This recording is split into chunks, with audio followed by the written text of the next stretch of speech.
Encourage the Call Sunday is this Sunday, May 24th. What a great way to celebrate Pentecost, the birth of the church, with sharing the great opportunity of how we can respond to God's call. Perhaps God is calling us to pastoral ministry, or maybe this is a confirmation that God is urging our hearts to become more involved as faithful laity. There are many in our midst who are encouraging the call.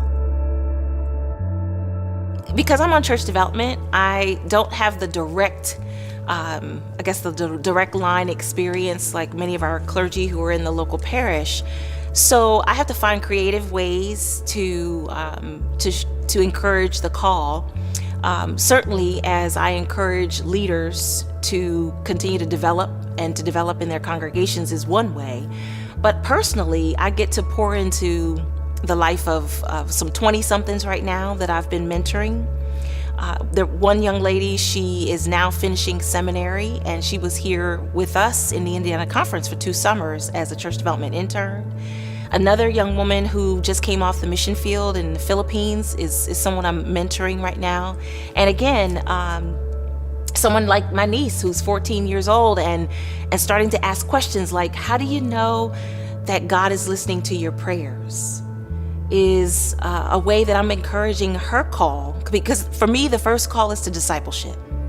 The second call is, yes, to vocational ministry, but the first call is to be a disciple of Jesus Christ. I encourage the call in others, and again, by trying to pay attention. Because in being with people and our paths crossing throughout the day, you obviously pay attention to people, and you see who they are and what they're doing, and their spiritual gifts and just who they are, and oftentimes all of a sudden I just begin to wonder there's something more going on in their life. And so I just try to pay attention to those moments, and when I have that kind of nudge, just to look for that time to sit down with that person and just talk about what may be going on there. You know, why is this experience happening, or what are they feeling, or what are they passionate about?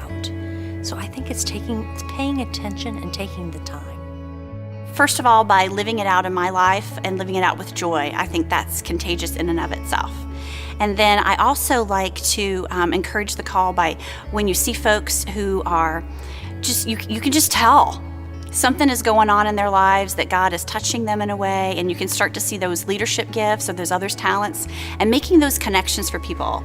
You know, have you ever thought about, or I could really see you doing, and just that prompt is sometimes enough to startle someone to go, wow, yeah, maybe God is asking me to do this, or just enough to encourage them to explore it further.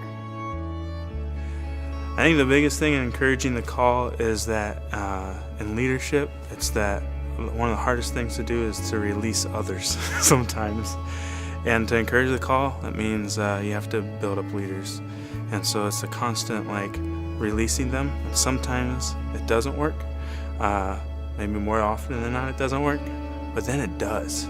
And you see that person has this call in their lives to lead other people, and then also lead maybe at a whole different level. People in the church and just people in the community. And through that you see this beautiful fruit begin to form, but it all happens when you have the boldness and being brave to release someone.